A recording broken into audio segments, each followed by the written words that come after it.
The look at function allows us to keep an object facing the camera the whole time within our scene. So to set up an example here, we created a scene that uses the lookout. And what's happening here within our scene is that we have a globe that's rotating. We actually have a camera flying around the globe, but we wanted to keep this text facing the camera the whole time. So we need to use the look at.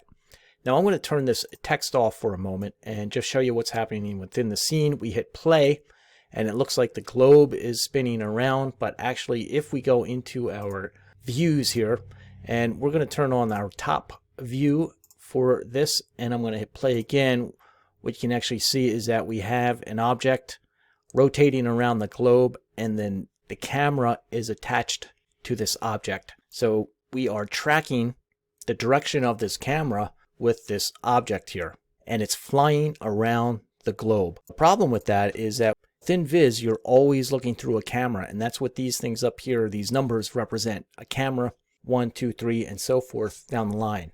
So if you move a camera, certain objects may not always face it. So for instance, if we were to drop a font into here, and we're just bringing this font forward here in Z, and we can move the position here, and you'll see when we hit play, when the camera moves, we're no longer going to see that font because we lose the backside as the camera spins around here.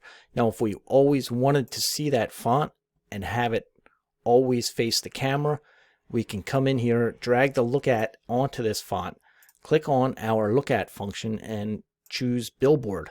Now when we hit play, this font is always going to face the camera.